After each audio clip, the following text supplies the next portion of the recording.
Hello, this is Michel Leviathan Sorbet and you are watching a new episode of Wojennik TV. On our channel we had several reviews of games which treated about conflicts in the 20th century, about World War II, about World War I. We had several reviews of games treating about 19th century conflicts, 18th century conflicts, but if we take a closer look at all the previous centuries, we can tell that the games about medieval times or about ancient times rarely appeared on our channel. In fact, I believe that we had absolutely no game about ancient Rome, and it is time to change it.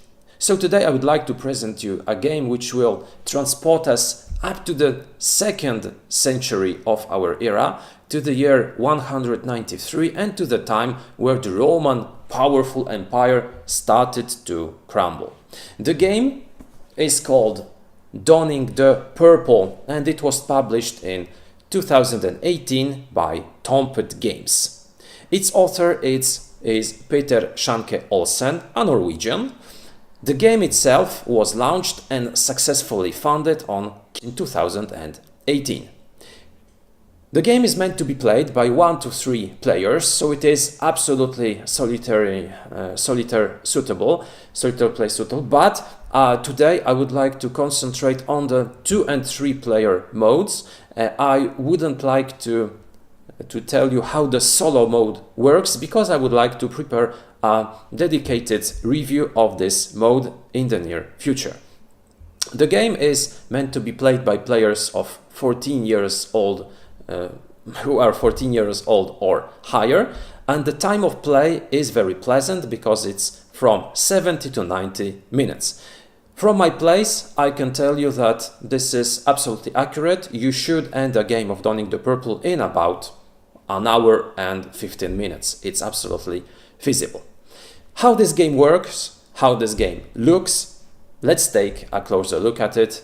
So I invite you to look through this review. At first, let's take a look at all the elements enclosed in the box of Donning the Purple. The first and major element which will be used during the game is the game board. It is a board of a mediocre size, but of a very high quality. The board, first of all, depicts the part of the world where the Roman Empire existed. So we have the Mediterranean Sea, called at the time Mare Internum. This empire is divided into 4 regions. Each region has its own box where we will be placing famine markers if a famine occurs in such a region.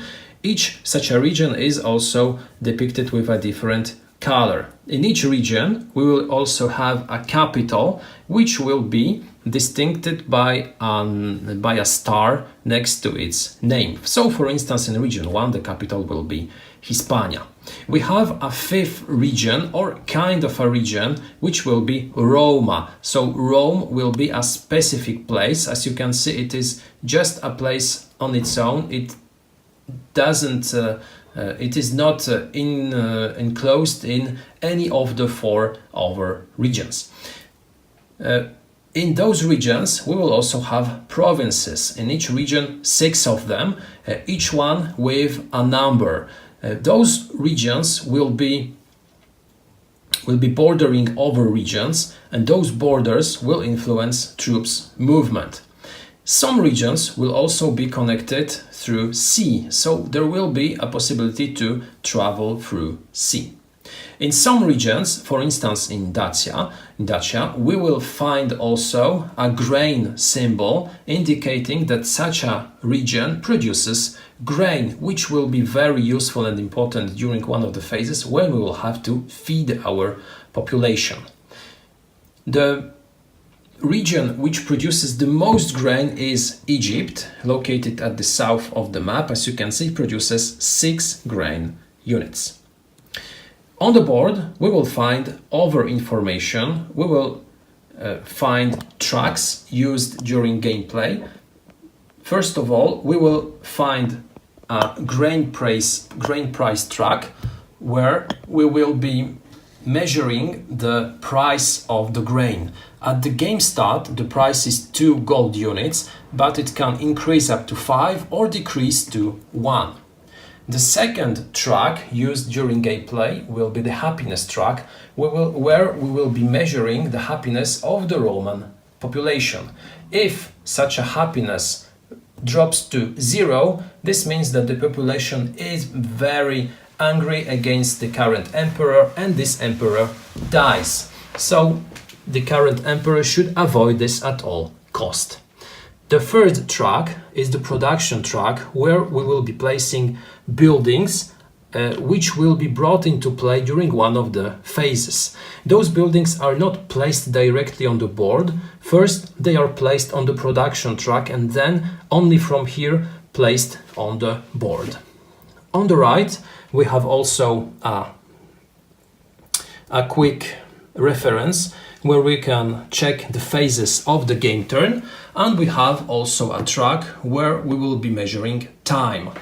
Donning the Purple is played in a series of 4 turns. Each one will be 1 year, and we receive a token, a game marker, which will be used in order to indicate the current year. Finally, on the board we will find a Senate track, where each of the players will be able to put his own senators in order to bribe them, in order to influence further gameplay and decisions. Not to mention that the player who occupies the rightmost spot in the Senate at the game end will receive 2 victory points. Apart from the board, we receive tons of other components which will be used during gameplay. So one of them, and also a major one, will be a player board.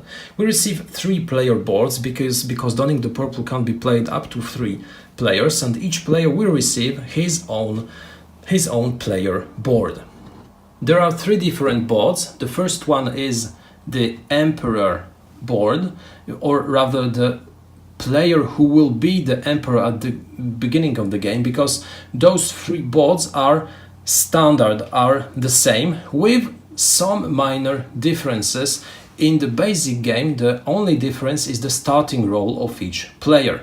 In this case, one of the players will begin the game as emperor, the second one as the heir of the emperor, and the third one will have a free senator in the Senate. But those boards are double-sided, and on the other side we will find a little bit different additional bonuses used by players when placing monuments, because on these boards we will have spaces indicating the actions possible to be taken during a player's turn. Those actions will be depicted with squares where we will be placing stamina tokens.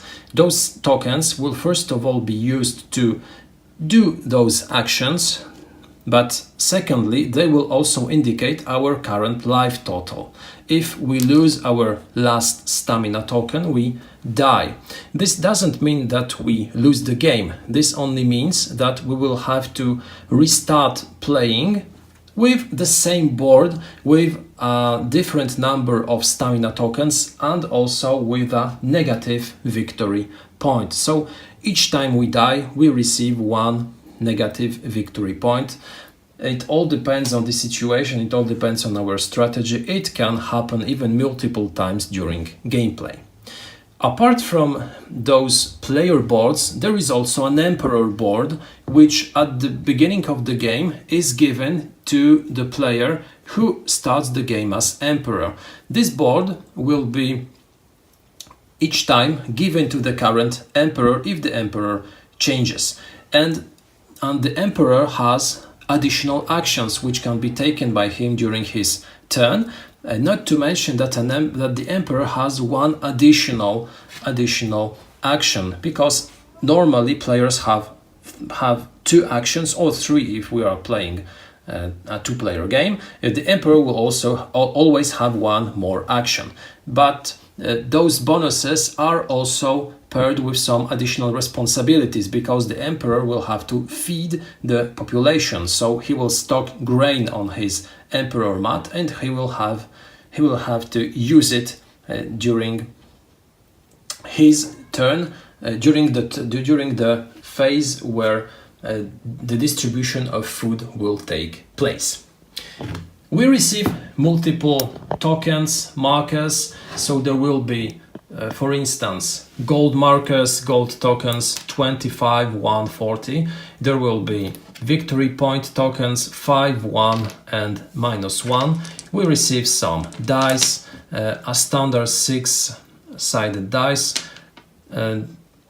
dice which will be used in order to receive additional money or retrieve stamina tokens. Those will be the prestige dice, and we will also receive a four-sided die, or rather a four-sided die used to indicate the region numbers while taking some random decisions. We receive unit tokens, unit markers. First of all, legions. Those will be the red ones in the shape of a shield. We'll have enemies. Those will be the swords. And we have also grain markers used, as I said earlier, to feed the population. If you prefer to use standard cubes, you can also do this, because we receive both options in the game box. Apart from those, we receive also cards, because Donning the Purple will be a game using cards. The first type of cards will be event cards. Those cards have, as you can see, a nice picture on them. They also have a title and a text saying how the card influences gameplay. As you can see, there are some symbols on those cards, but those symbols are very easy to understand, very intuitive. On some cards we receive also the information that those cards shouldn't be used while playing solo, and some cards should also be removed if playing two-player games.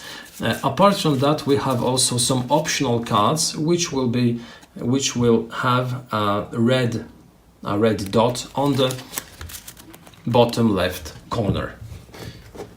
The second type of cards are plot cards. Those will be the red cards.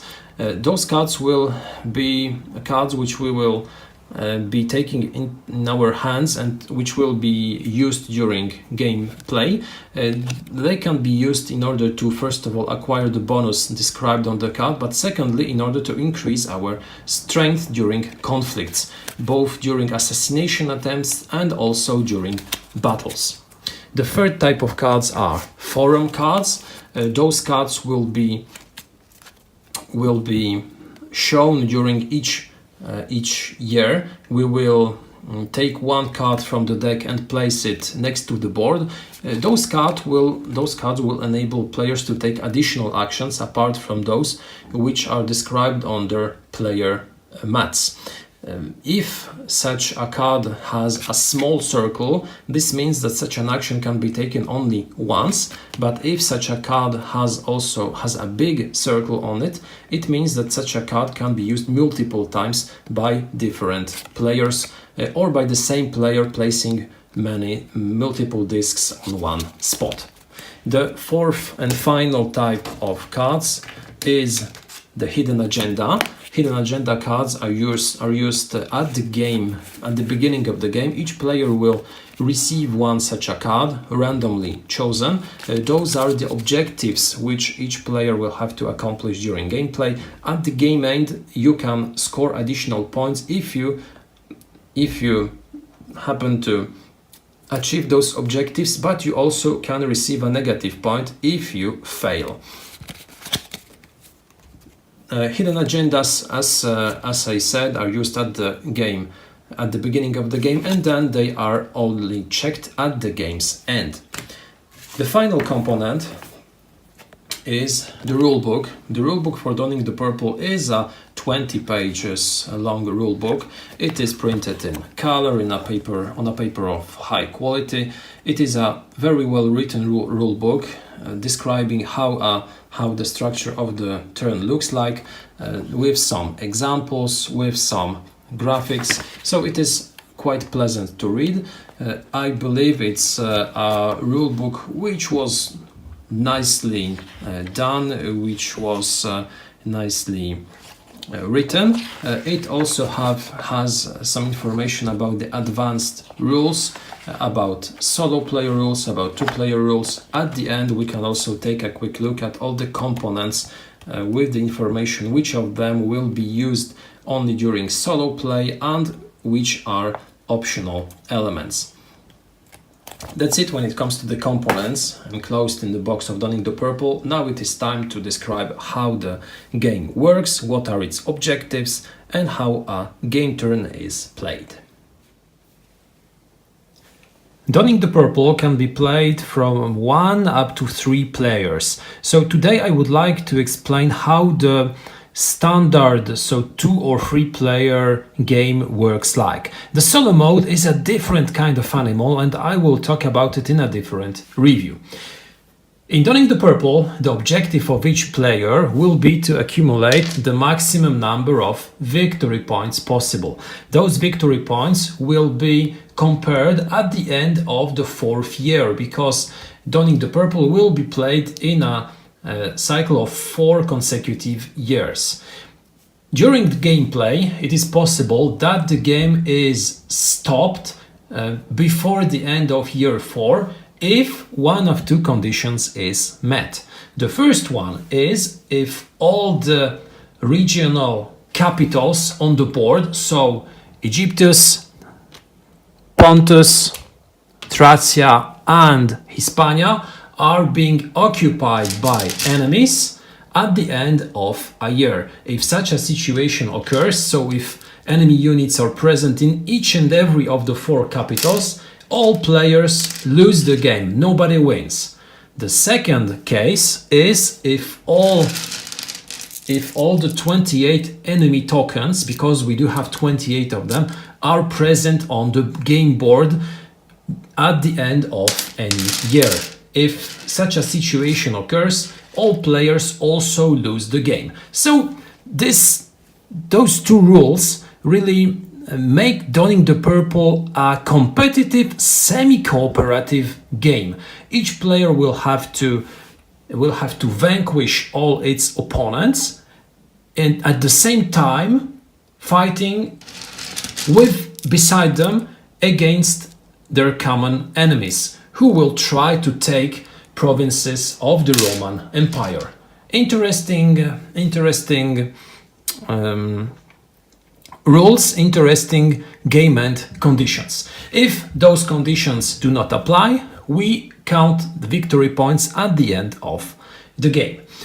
At the game start, as I said earlier, each player receives his own game board. The Emperor player receives also the Emperor playing mat and all corresponding pieces. Each player receives money. The Emperor receives only 10 and his 2 opponents receive 15. The heir player receives the heir marker, meaning that if the Emperor dies, the Emperor mat will be given to the player holding the heir token. If nobody has this small token, we take a look at the Senate, and the Emperor mat will be given to the player who has the senator most to the right. If nobody has any senators in the Senate, which can occur, players will be able to bid for the Emperor title. The 3rd player receives a free senator at the beginning of the game and also 15 units of gold. Donning the Purple is played, as I said earlier, in a series of turns. During each turn, during each year, we will be playing through 8 consecutive phases. And I would like now to explain how those phases work. The first phase is called Incoming Enemies. During this turn, the Empire will be attacked by enemies coming from outside of the empire, and enemies present in the empire will try to move in the direction of each regional capital. In order to verify the target of the enemy's attacks, we use a die.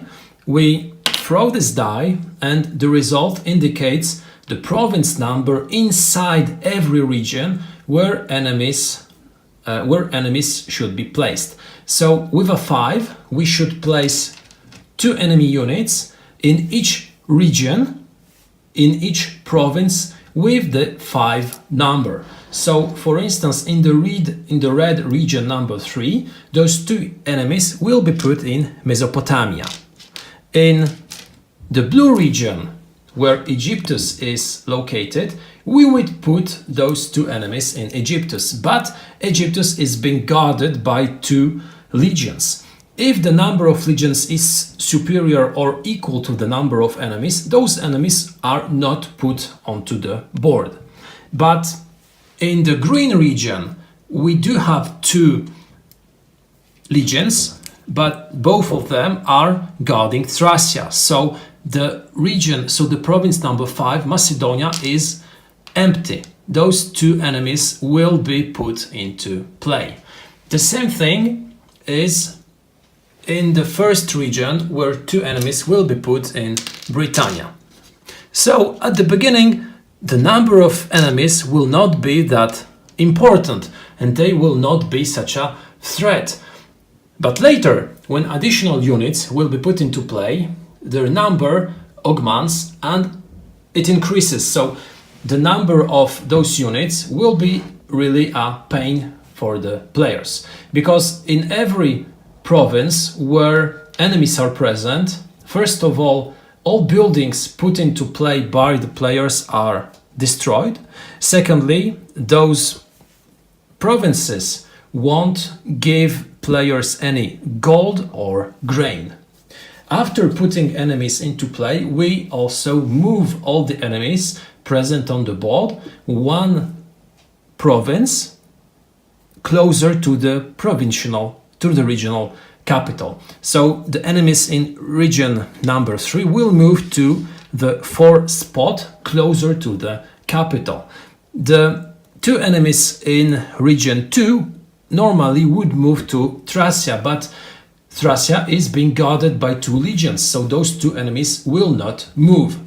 If there were 3 enemies in this province, they would attack Thracia, destroy the 2 legions and take the regional capital.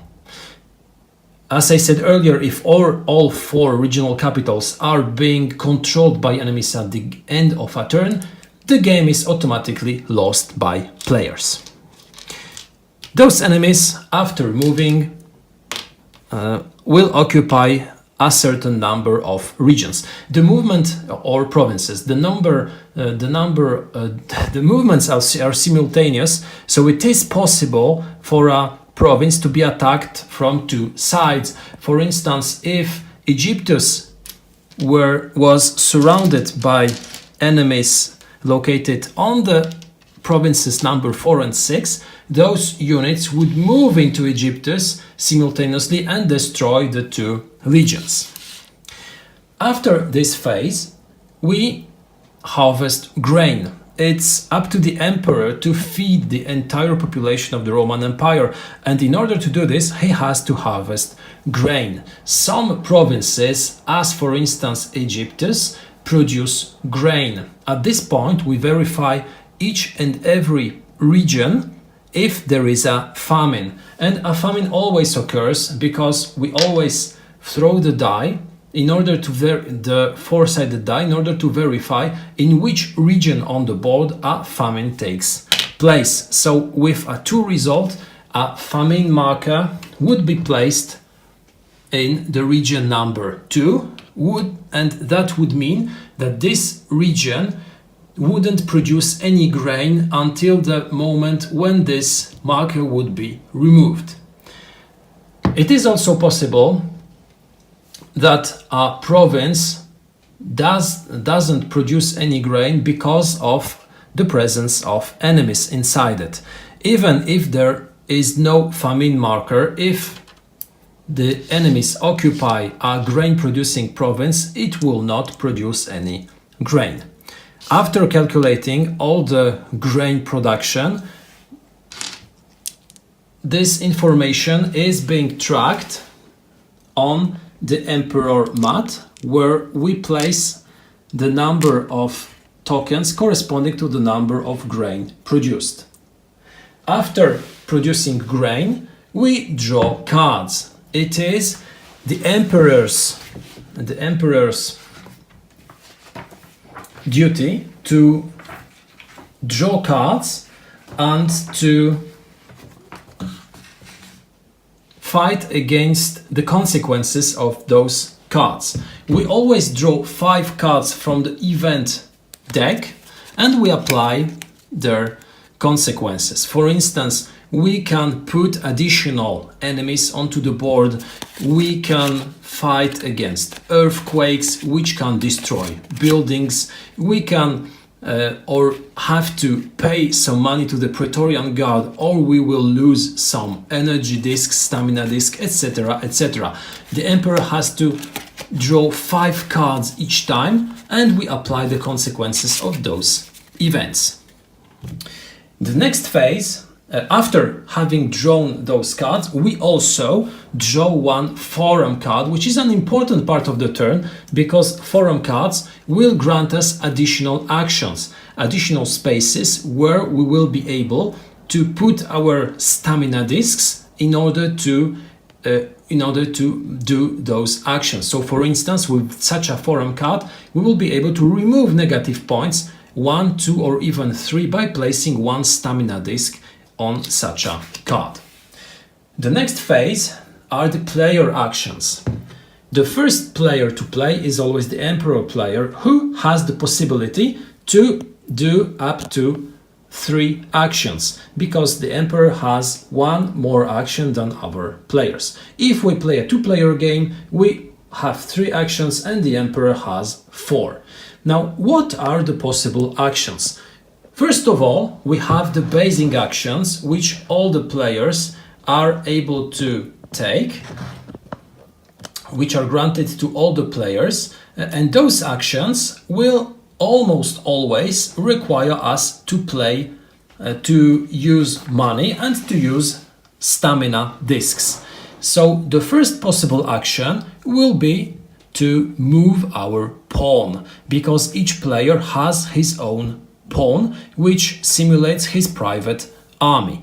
By placing a disc on this action, we can move our pawn up to 3 spaces and to attack enemies present on the board, or to protect our provinces where we have some buildings.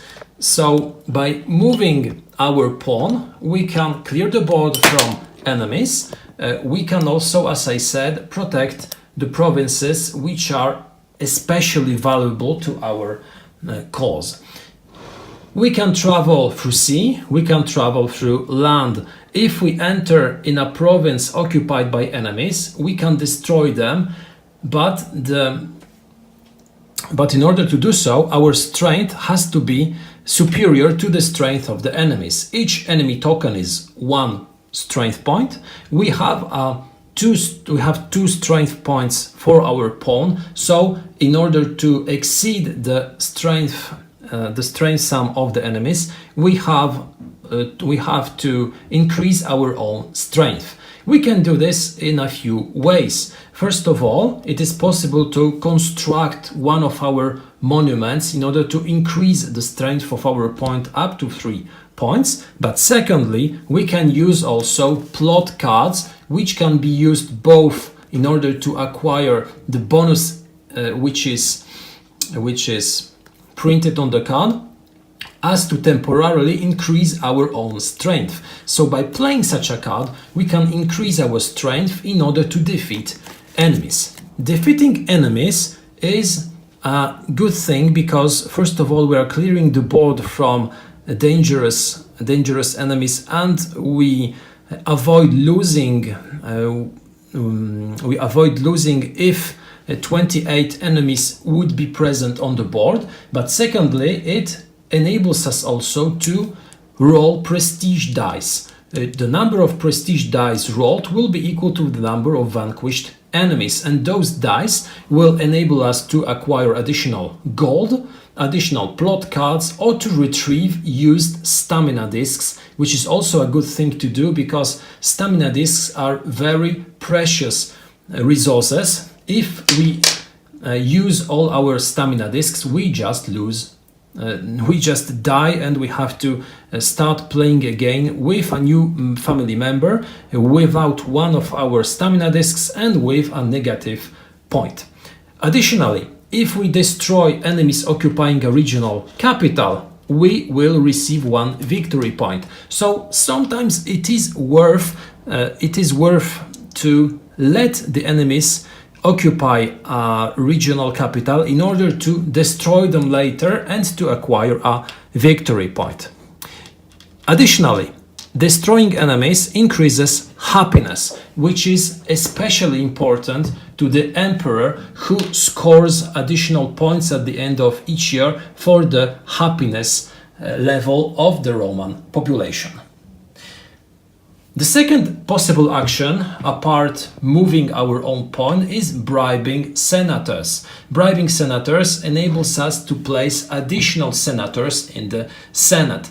The action is simple. We just pay the amount of gold seen on the track next to the last placed senator, and we place our own senator onto the Senate. Then we have also a possibility to build estates or build monuments. Estates generate money. We have to pay 3 units of gold, but then in the income phase, we can receive 5 units of gold for each of our estates. Monuments grant us special abilities. They augment our strength, they help us to assassinate easier our opponents, and it grants 2 victory points at the end of the game. So each monument build will grant us 1 special ability. Finally, we can also assassinate a senator or the emperor. If we try to assassinate a senator, we have to pay the cost, roll a die, and to obtain a 2, 3, 4, 5, or 6 in order to kill the senator. This senator can be defended by his controller by using plot cards in order to increase its defense. We can also use plot cards in order to increase the chances of killing such a senator, so both players will be able to influence the effect of such an assassination try. The same applies to the emperor, but the difference is as follows. A killed senator is simply removed from the Senate. An emperor doesn't die immediately. He loses stamina discs. So if we manage to, for instance, wound the emperor to deal him 3 wounds, he would lose 3 stamina discs. If he runs out of stamina discs, he dies at this very moment. Those actions are the basic ones, and the majority of them, as you can see, have also a C written on them. This means that each and every time after playing such an action, each player will have the possibility to copy such an action. So after moving our own pawn, each player will have the possibility to move his own by paying the cost and to using a stamina disc.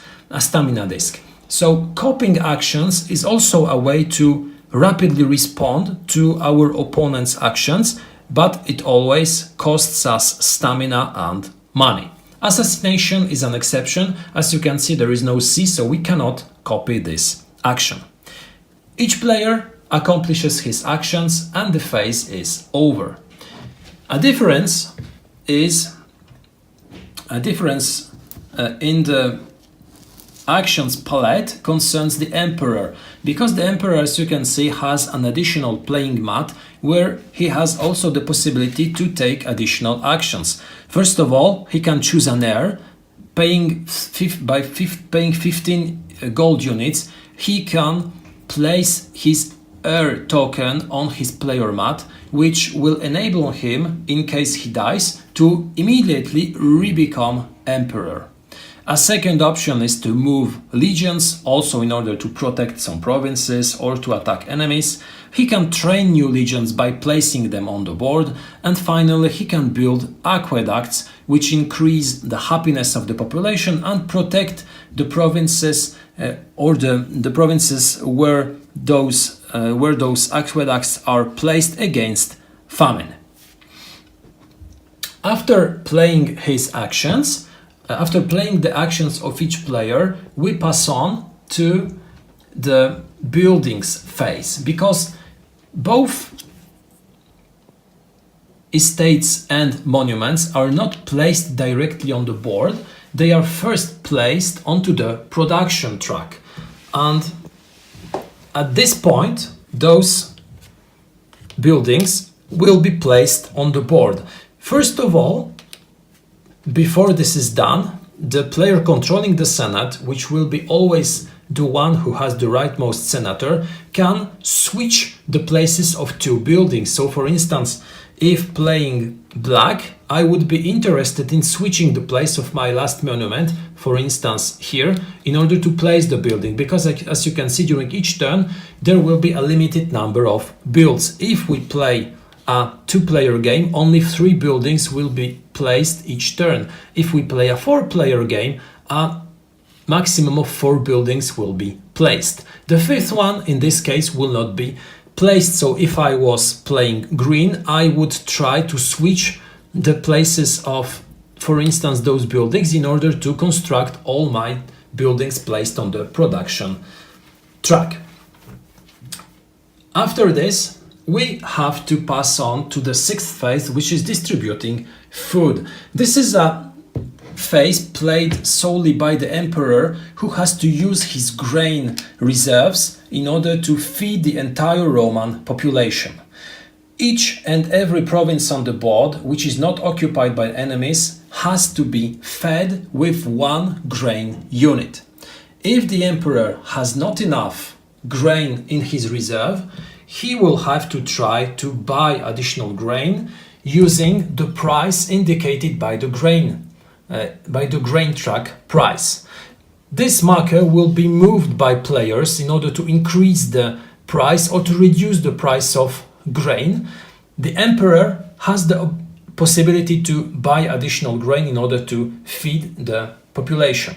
If he manages to feed all the Roman provinces, he can not only continue to be emperor, he can also increase the happiness of all the population. But if he is unable to feed every province, for each unfed province the happiness marker will drop 1 space. If it reaches 0, the emperor is immediately replaced. He dies because the Roman population is very unhappy by his rules. The emperor is being replaced by a new emperor, as I said earlier, firstly by his heir, if an heir is not present, by the player controlling the rightmost senator in the Senate. Thirdly, if none of the 2 previous cases apply, we will have a bid by all the players in order to become emperor.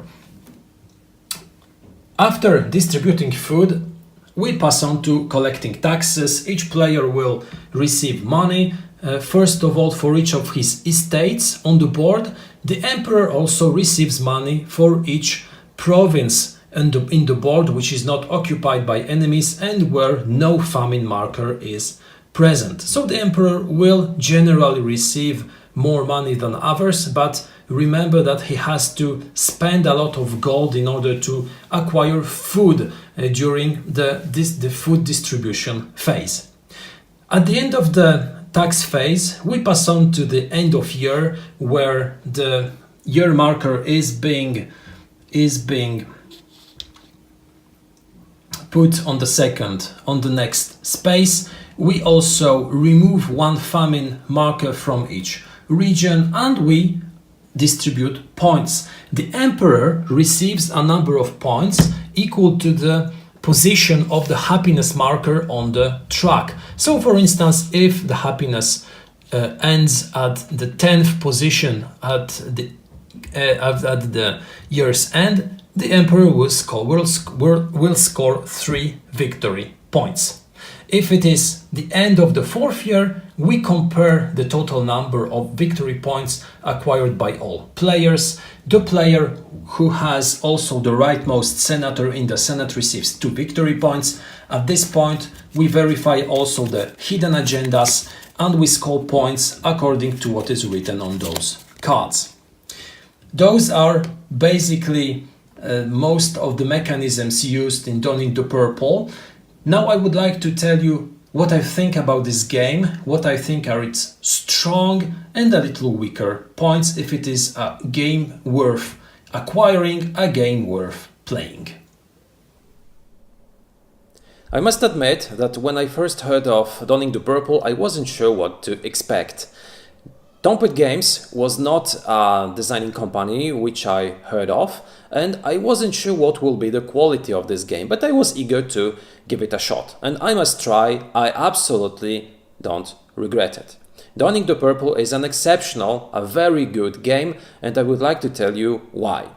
First of all, the quality of design is great. What you receive are high quality components. They are not only pretty, they are also very functional. I like the way the board was designed. It is very nice to look at, but secondly, it is very functional. You have absolutely no doubt where are the borders of provinces, where are the regions. I like the way that the tracks were put on this board. The components just help you to play. There are some games where we scratch our heads in order to try to search something on the board or closely look at some details. Here you have absolutely no doubt what you're looking at. The cards are also well designed. They have nice pictures on them. The text and the instructions on those cards are very easy to understand. There are some symbols on those cards, but those symbols are used in such a way that you also have no doubt how to use them. What deserves to be mentioned is that the rulebook was very well written. I do not know how other Tompet games look like, but if this is the standard quality of rulebooks from this designing company, this is absolutely fine. This is absolutely good, and they should stick to the way that they prepare the rules. I have read the rulebook once before playing, and then I had absolutely no doubt how to play the game. Even if I had a question during gameplay, I could easily find the answer in the rules.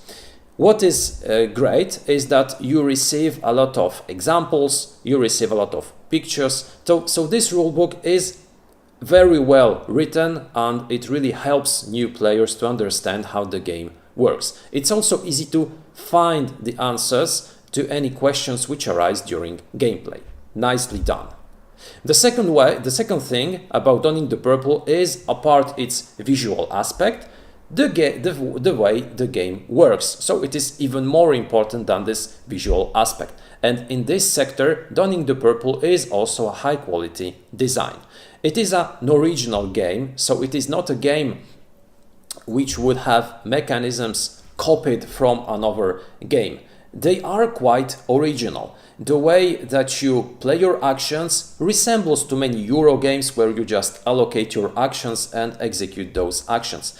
But firstly, you receive the copying mechanism, which permits players to copy other players' actions, and this has two purposes. The first one is to keep everyone engaged during other players' turn. This works great. The game runs very smoothly. You can easily finish it in 70-80 minutes, and even so, during gameplay there will be very rarely occasions where there will be some downtime. Even if there is, this copying mechanism engages everyone and it permits every player to have fun even during other players' turns. The second aspect of this copying mechanism is the fact that you always have to carefully plan and decide if you should use your stamina discs in order to copy the action taken by other players. Because the stamina discs are your major and most important resource during gameplay. If you use them unwisely, you will rapidly run out of discs, you will die, you will have to restart the game as one of your descendants. Of course, it's feasible. Of course, sometimes it's even worth it to restart in order to have more stamina discs, but we should remember that each time we die, we lose a point, we receive a negative point. In the end, it's the points which decide of the victory. What I really like about this design is that apart this stamina discs resource management, you also have to carefully use your money, because not only you will have to use and plan wisely the way you use your stamina discs, most actions will also require money. So you will have to find a certain balance between expenditures and income. If you do not do this, you will find rapidly that you have not enough money to do what you want, or you have not enough discs to do what you want. It may seem that 2 actions is really not a lot, but during gameplay it will sometimes happen that you will have nothing to do because you do not have enough discs or money, and that is not a good situation. You should avoid it. Those 2 actions will most often be not sufficient to do everything that you would like. Maybe you would like to put a new senator in the Senate, you would like to build a new estate, you would like to move your pawn, but those 2 actions will not be sufficient at most cases. So sometimes copying actions taken by other players will prove very beneficiary. Of course, sometimes you can gamble, you can do actions which are crucial to your survival or to your growth, and wait for other players to play other actions which will enable you to copy them. Of course, each player can change his plan, and you can later see that your first objectives were accomplished, but because of the actions taken by other players, you haven't managed to achieve all that you wanted. The game is very fast, the game is very smooth, it works really fine. What I really enjoyed during my plays is the way that you are trying to compete in order to take the emperor role. Because the game is all about becoming emperor, but not to just become emperor during a certain time, it is to be emperor when you gather victory points. Because you can become emperor during a turn, then you can feed all the population and you can die, you can give away your title and therefore not score any points during a turn. So the crucial thing during gameplay will be to become emperor in a moment which will grant you some benefits.